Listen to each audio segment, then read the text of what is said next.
สวัสดีครับวันนี้วันที่22กรกฎาคมปี69นะครับ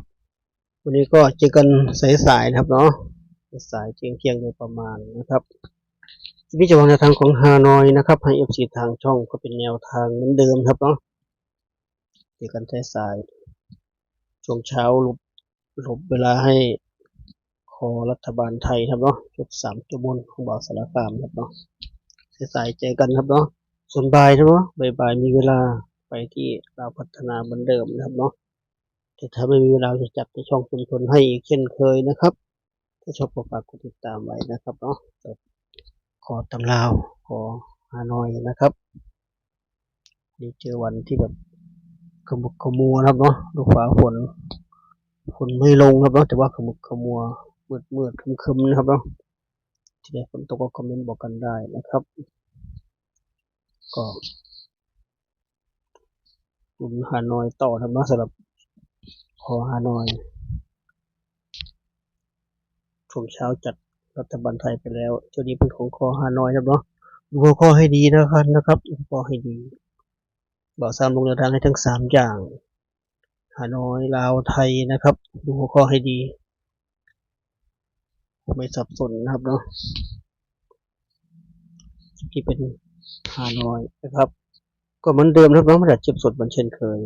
ก็คลิปพาน้องนนท์มาไหว้เจริญพร5ครับเนาะที่ป้อมพระจุลนะครับเหมือนเดิมบ่ายเสร็จก็ปั่นจักรยานกำลังกายเหมือนเดิมก่อนกลับบ้านก็แวะนั่งริมน้ำเจ้าพระยาริมทะเลนะครับเนาะกินขนมนมเนยก่อนกลับบ้านเหมือนเช่นเคยเหมือนทุกครั้งทุกคลิปนะครับจะเป็นเพื่อนกันไปให้กำลังใจกันครับเนาะก็ถือว่ามาเที่ยวก็จะทางทะเลในตัวเหมือนเดิมเหมือนทุกครั้งทุกคลิปเจ้าเก่าเจ้าเดิมครับเนาะธรรมชาติบ้านเราสวยๆงามๆเจริญหูเจริญตาฝานะครับเนาะก็ดูผลของเมื่อวานก่อนครับเนาะฮานอยในช่วงนี้กระท่อนกระแท่นมากครับเนาะไม่ได้ดังใจเลย2 วัน3 วันติดครับเนาะไม่ได้ดังใจเลยวันนี้จะเป็นยังไงดูด้วยกันครับเนาะ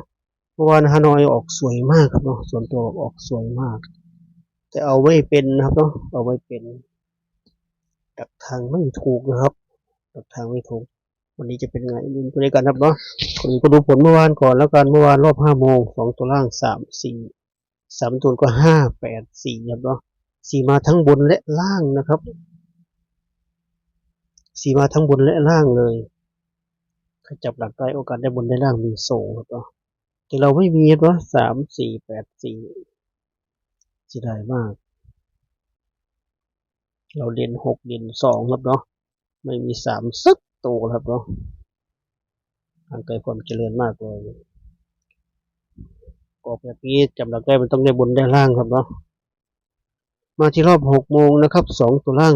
07 3ตัวก็0 7 0รอบนี้ก็7มาทั้งบนและล่างก็เลือกตัวเดิมนะครับเนาะเลขตัวเดิมฮานอยเคยพูดประจำออกแล้วออกเลยอีกก็คือนี่นะครับรอบเดียวกันเลยล่าง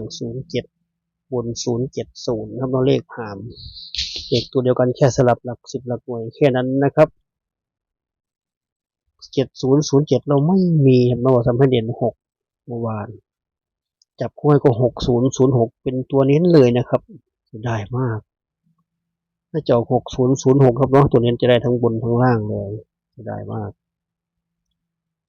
เมื่อวานเราเด่น6ถ้าเด่น7เต็มแน่นอนครับเนาะถ้าเด่น7 7007ตัวนี้ชุดนี้มาบนมาล่างแน่นอนแต่เราเน้นผิดตัวนะครับเนาะไม่มีโชคเลย2-3 วันติดแล้วรอบ1 ทุ่มนะครับ2ตัวล่างก็98 3ตัวก็910 98กับ910เหมือนกันครับเนาะ98ไม่มี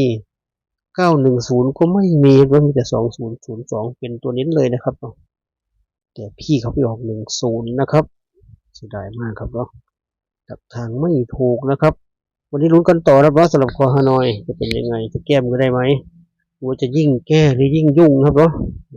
คอยดู5 โมงเย็นรู้เรื่องครับเนาะ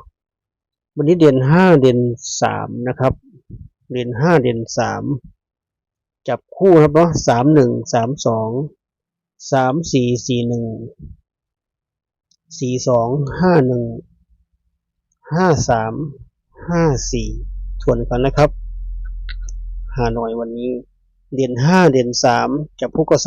32 34 41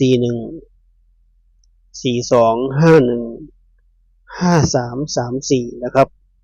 ก็53 54นะครับ4ชุด8คู่ครับเนาะ8คู่ก็เน้นไปที่54ครับเนาะเมื่อกี้พูดผิดเอามาเน้นจะเลยพูดผิดเน้น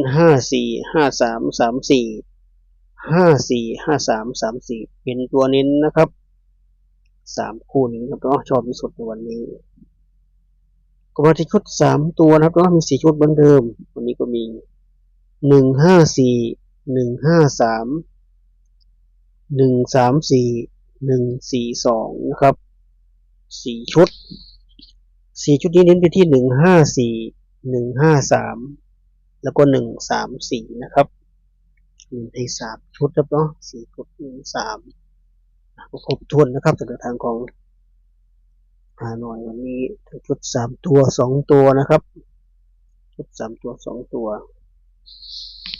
ขอฮานอยศึกเล็กศึกร้อยเป็นพันครับเนาะจัดไปวันนี้ค่อยกลับมาได้ครับเนาะจะเป็นยังไงเดี๋ยวคุยกันครับเนาะแล้วก็ว่าเอฟซีจะดูไปก่อนก็ได้ครับเนาะว่ามันกลับมาแล้วค่อย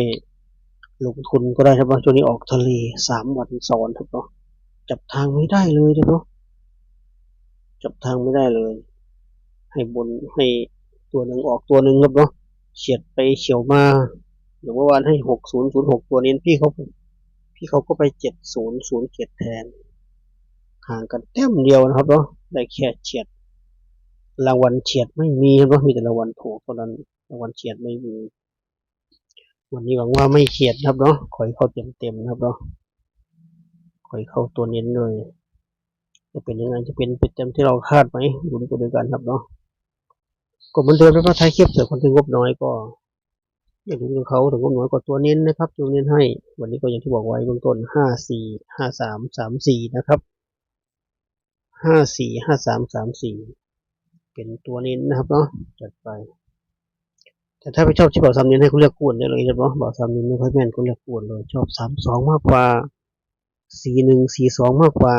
หรือว่า15ก็จัดไปครับเนาะจัดไปช่วยกันคัดช่วยกันเลือกนะครับก็มีโชคมีลาภร่วมกันครับเนาะช่วยกันคัดช่วยกันเลือกถ้ามีตัวชอบข้ามไปนะครับเนาะชมความบันเทิงรอวันต่อไปครับเนาะฮานอยมีทุกวันครับเนาะไม่ต้องไปร้อนใจเย็นๆฮานอยจันทร์ถึงอาทิตย์เลยไม่มีวันหยุดครับเนาะลุยอย่างเดียวเลยปีใหม่ปีอะไรไม่สนนะลุยอย่างเดียวเลยก็ใจเย็นๆทั้งหมดใจวันนี้ถูกการใจให้โดดขึ้นเวทีนะครับฝากไว้คลิปนี้เจอคลิปหน้าคลิปนี้ก็สวัสดีครับ